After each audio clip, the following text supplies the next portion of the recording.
Hello and welcome to another episode of Queer Peer Reviews. We review queer media, good, bad, and ugly. I'm your host Jamie, and today with me is my co-host Pam. Hi everyone, welcome back to QPR. So on today's episode of QPR, we are talking about a movie Pam and I saw in the theaters together. You may have heard of it. It's called Love Lies Bleeding. It stars Kristen Stewart as Lou, Katy O'Brien as Jackie, and it's directed by Rose Glass. And I bet you're wondering why we're doing this virtually. You see, Pam and I saw the movie, and we're doing this thing called Living in the Moment, aka I forgot to record footage for this episode. But I did manage to get one clip, and here it is.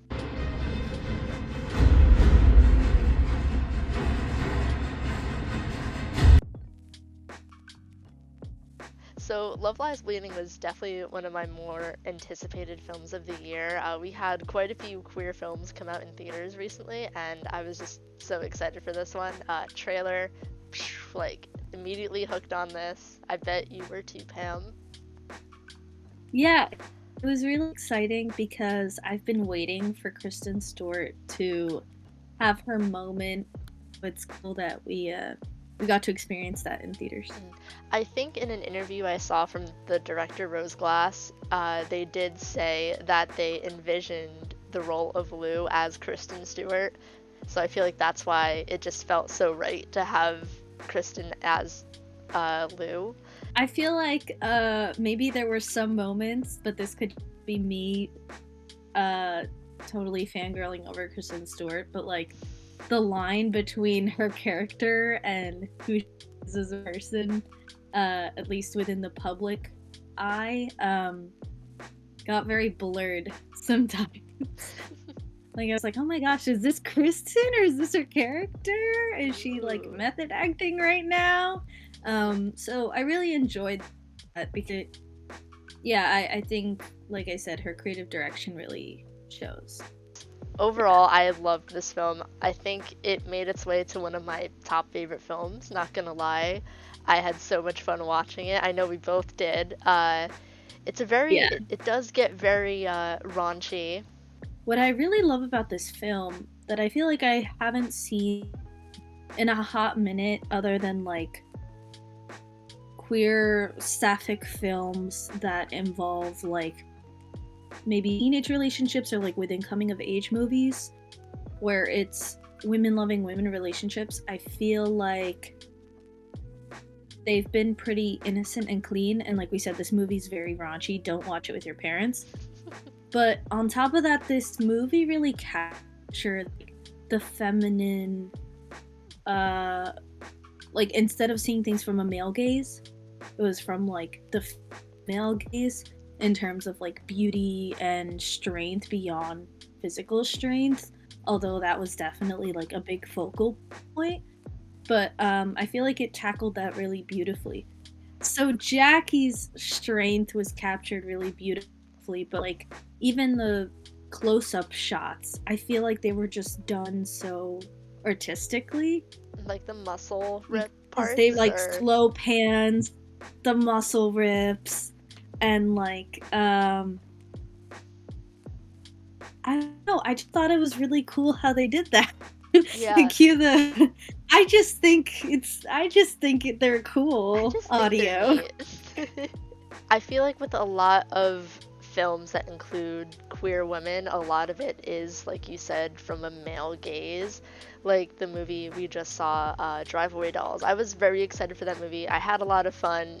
I have things to say about it, but it is a lot of fun. Yeah. But it was, I believe it was directed by a man, and you could tell that a lot of scenes were from a male gaze. Like a lot of the time it's like, oh yeah, like girls making out, haha, yeah, this is gay representation. But this had intimacy beyond just making out, and then you suddenly see a woman disappear below.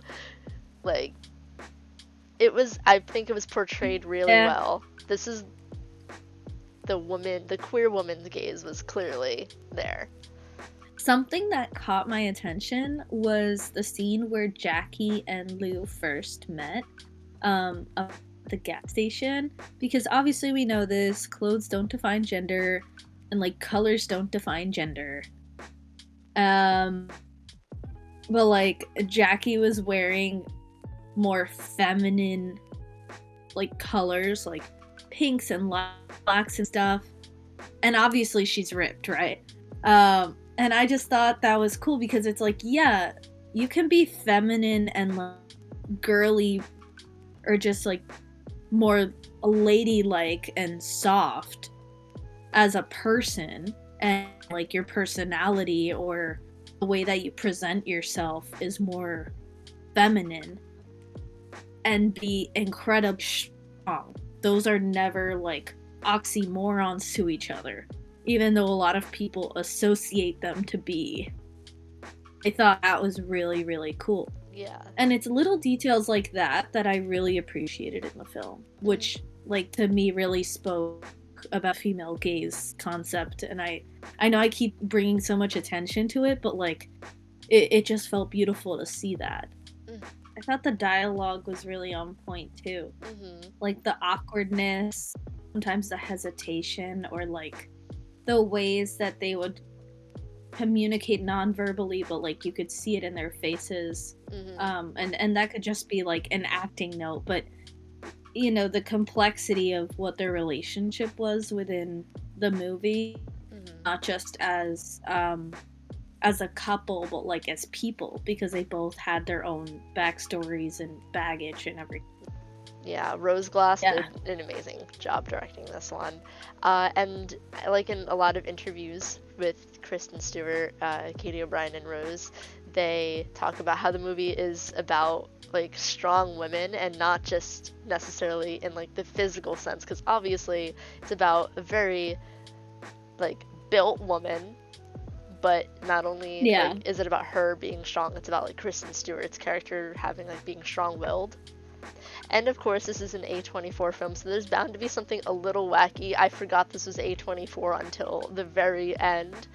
So spoiler alert. Same. With all the steroid use, Jackie turns into this like 50-foot woman right at the end when Kristen is being confronted by her father.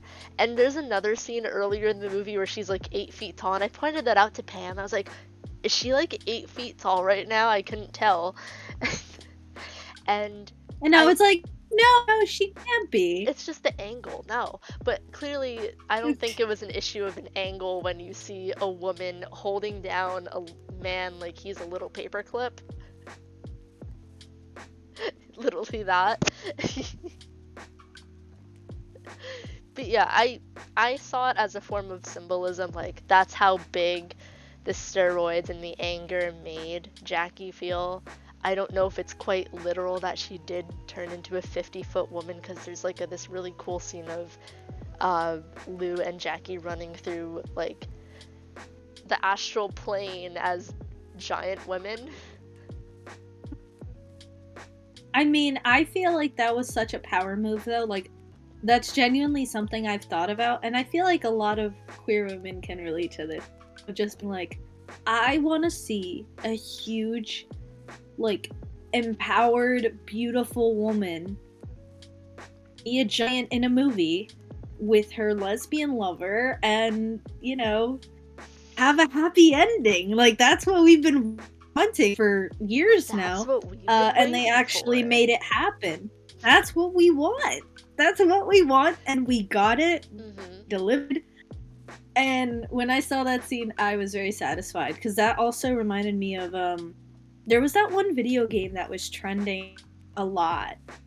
There was this really tall, big lady giant, and everyone was like drooling over her. Are you talking about Resident Evil with Lady this little the big vampire lady? I guess so, yeah. Yeah, everyone was going absolutely nuts over her, and this was that moment. Yeah, everyone loves a giant woman with power. Yes, and that's what this movie was about. Like, I remember Kristen Stewart emphasizing that a lot. She was like, more than anything, this movie is about power. It's not just physical power, but mental power. emotional power and how to control that, or a lack of control over that.